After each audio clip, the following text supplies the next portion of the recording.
Jadi ini seorang investor yang dipersiapkan siap menjadi orang yang sukses di bidang investasi properti.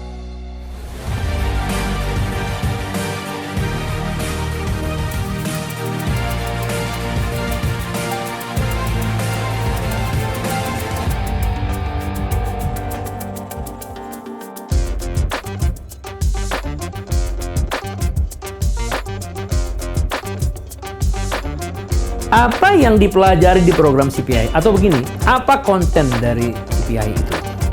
Namanya juga CPI, Certified Property Investor. Jadi ini seorang investor yang dipersiapkan siap menjadi orang yang sukses di bidang investasi properti.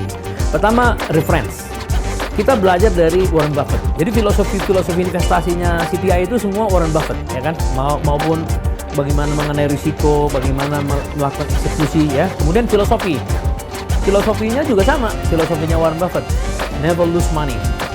Never forget rule, never lose money. Jadi hanya satu urusannya, bagaimana kita tidak kehilangan uang. Jadi ketika kita membeli properti, kita udah tahu kita nggak bakalan rugi. Kita pasti untung, cuma untungnya berapa. Nah itulah, itu yang dipelajari di CPI. Kemudian the mindset.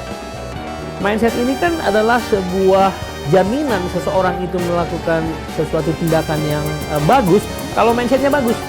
Jadi yang disebut dengan wealthy mindset. Nah, kita belajar mengenai bagaimana mengelola properti, mengelola uang melalui properti dengan target 15%, 20% secara berkelanjutan, secara berulang-ulang. Nah, itu namanya skill.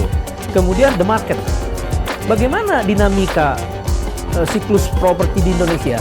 Kapan dia di bawah, kapan dia akan peak, ya kan? Kapan beli?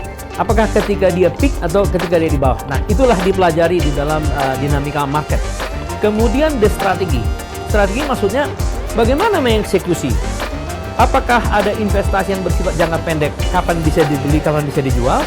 Ada yang bersifat jangka panjang, dibeli lalu disewakan, baru meminjam uang dari bank, terus ketika sudah harganya peak dijual lagi. Nah, bagaimana kombinasi ini yang disebut strategi? Investasi jangka pendek, investasi jangka panjang. Jadi buy, hold, rent, and sell.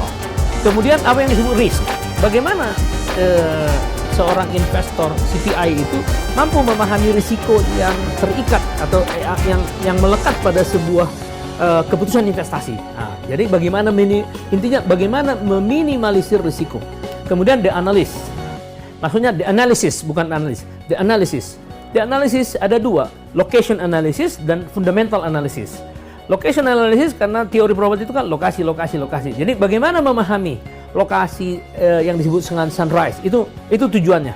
Nah, fundamental analysis, properti itu kan memiliki fundamental, artinya memiliki ajaran-ajaran yang baku, ya. Kemudian the selection. Apa yang disebut the selection? Bagaimana memilih yang terbaik di antara yang terbaik. Jadi misalnya ada rumah tinggal, ada apartemen, bagaimana memilih ini, ya? Kalau uangnya sekian berarti membeli apartemen. Kalau modalnya sekian berarti membeli ruko. Nah, itu dia. Ini disebut the selection. Yang terakhir di psychology. Psychology itu apa?